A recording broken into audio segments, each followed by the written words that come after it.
Hi, this is Philip, and I'm presenting on my Napoleon button project. Sorry, it's raining in the background, so if that messed up the noise or anything, apologies. Oxycodone is a semi-synthetic opioid used for the treatment of moderate to severe pain. It's in the form of a pill, but in its raw state is a white powder. Let's look at the chemical structure now. C18H21 and O4.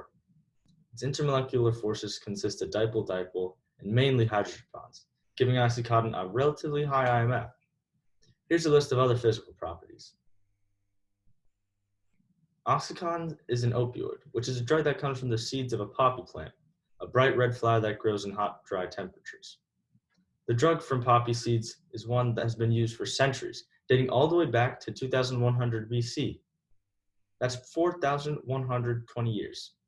In the present day, opioids are mainly used in the form of painkillers, but are also in the form of dangerous drugs like heroin. If we want to go back to when Oxycodone was first synthesized, then 1916 Germany would be the place we'd have to go. Oxycodone was made in a lab and was intended to be a less addictive painkiller.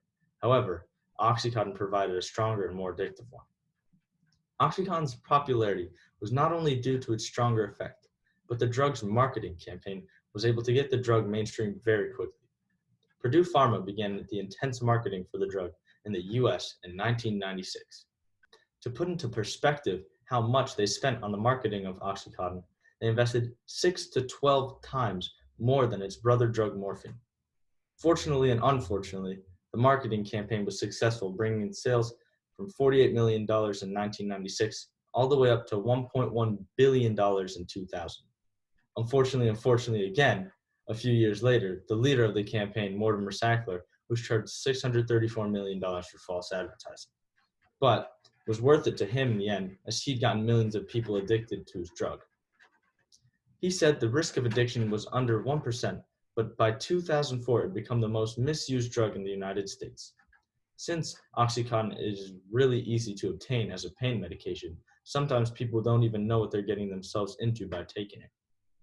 Then, those people who get hooked on it resort to taking hard drugs like heroin, which can take drastically negative effects on people's lives, many times ending up in overdose and death. Now, you may have heard of the brother drug of Oxycontin, morphine. It's a drug very similar to Oxycontin that people would misuse to get high. But what made a drug like morphine that had been popular for so many years before the introduction of Oxycontin lose its spot to Oxycontin? First off, a big part of Oxycontin's marketing campaign was that it was a much less addictive drug than other analgesics like morphine. In reality, Oxycontin was the more addictive one, but no one knew that yet. The two drugs, Oxycontin being C18H21NO4 and morphine being C17H19NO3, are almost identical, so you may have to be asking yourself too, what makes Oxycontin more addictive? Well, intermolecular forces play a factor in why Oxycontin is a stronger drug.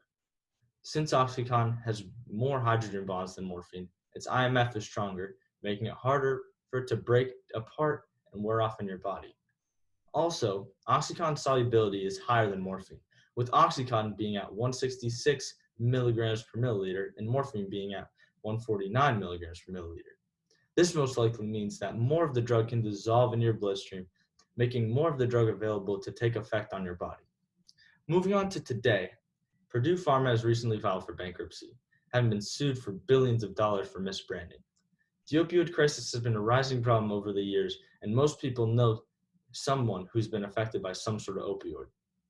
After my dad broke his collarbone, he received Oxycontin and said that he was in fact addicted for them for a short period of time.